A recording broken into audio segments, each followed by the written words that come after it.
Hospitali ya Ocean Road imehimiza wananchi kula vyakula ambavyo havina mafuta mengi.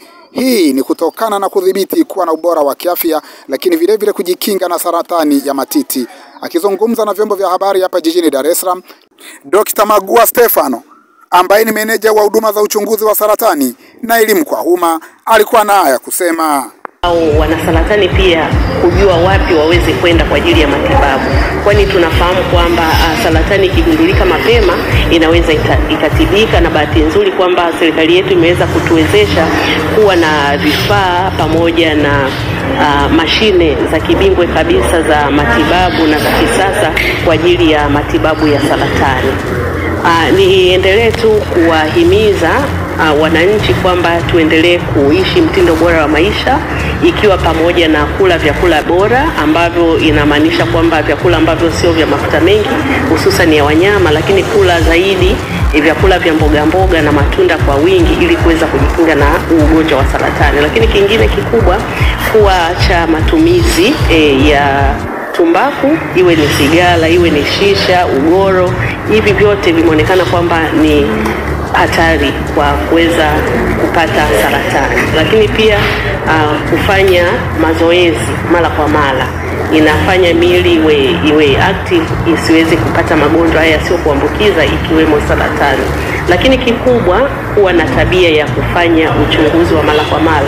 Kwa hiyo ndio maana hata leo tulikuwa tukihimiza watu wafike hospitali. Bahati nzuri kwamba nchini kwetu maeneo mengi kuanzia vituo vya afya, dispensary, hospitali za wilaya, ngazi ya mkoa mpaka hospitali za rufaa na hizi huduma za uchunguzi wa saratani. Kwa hiyo kuwahimiza wananchi waweze kufika kwa ajili ya uchunguzi wa saratani mbalimbali, ikiwemo hii saratani ya matiti ambayo tunaiongelea mwezi huu.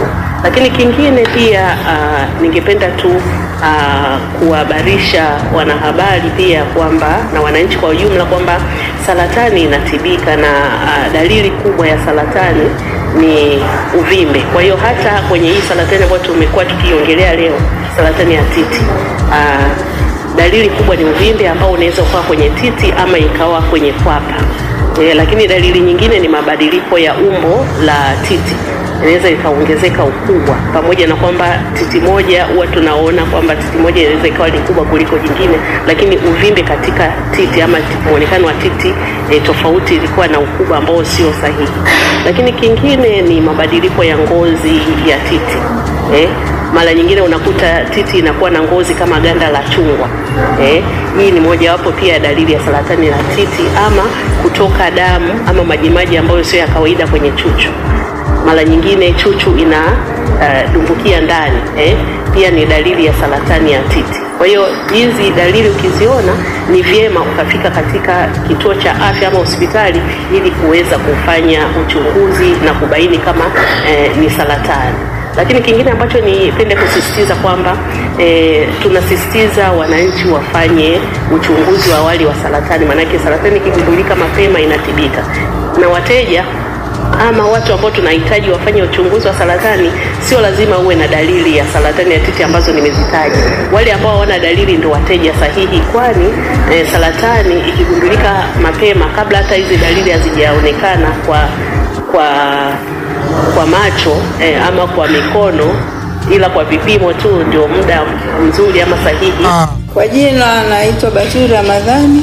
Niligundulika na saratani ya matiti mwaka 2004. Kwanza kabisa nilikuwa na taratibu za kuchunguza matiti yangu kabla kabisa sijagundulika. Sasa siku moja ambayo mimi nikawa napitia nikiwa bado niko kitandani, nikashtuka nimeona vivimbe vidogo sana viwili.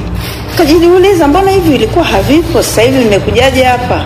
Kaniambia basi nenda Muhimbili, sisi hapa hatuna vipimo. Nikaenda Muhimbili.